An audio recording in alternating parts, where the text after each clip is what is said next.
George Bati, Ramogi TV.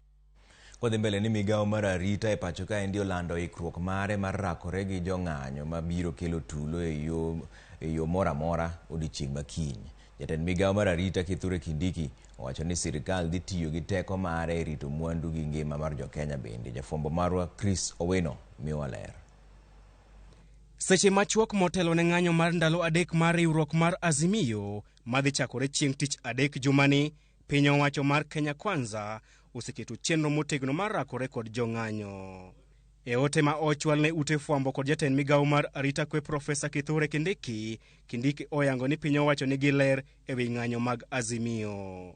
Kaka yo mar yango mbi margi, Kindiki oyango ni piny owacho dhi tiyo gi mwandu duto ma gin go e neno ni gik mane otimore e ng'anyo mar chieng' tich adek okonuore kendo. E mano minyalo wacho ni en siem mager ne riwruok mar Azimio, Kindiki osiemo joma chano muocho tulo kaachiel kod ketho mwandu mag jopiny ni gidhi romo kod makolwer. Piny owacho bende ojiwo jopiny mondo kiny odhi e tijegi mapile ka pile maonge luoro moro amora, ka osingo ni migao mar obila dhi miyogi arita makende.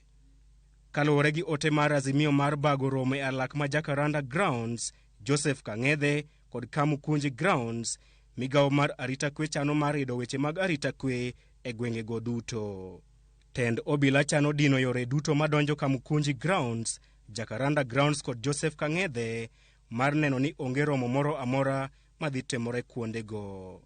E okenge mar neno ni onge ng'anyo kod romo mag siasa e gwenge mamoko ma pacho kae, jotend obila e counties duto ma pacho kae dhi telo ne arita kwe e gwenge mag-gi. Piny owacho bende chano tero obila mawuok e gwenge maonge kod ng'anyo nyaka e counties ma Azimio nie kod mbi mar siasa. E county ma Kisumu, johala maok e chiro maduong' ma Ahero olando chenro mar loro chiro makamano kuom thuolo mar ndalo adekgo kaka yo mar geng'o kethruok mag mwandugi. Sama wan e kuyo, jomoko ok nyal bedo gi mor nikech wan e parachiel. Omiyo awacho gi dhulu maler ni wala dhi chung' e thuolo ma wan go gi lit. To gima medo wacho, wanyalo mana uso matin tin mondo jomng'anyo kako tende joma ng'anyo yud kaka nyalo chiemo. Awacho kasiro ni kiny get mar chironi chakre sa adek gede ikina lor kod kifungu te. Mang'amo ng'eyo ni kiny biro kohala ka. Kiny donj sa 12 to sa adek gede gi olor nikech ang'o? Jong'anyo anyako mbaka, nyako mbei, nyaka rabuor. To gibiro kwalo gigewa mane iye ka. Chris Owino, Ramogi TV, Nairobi.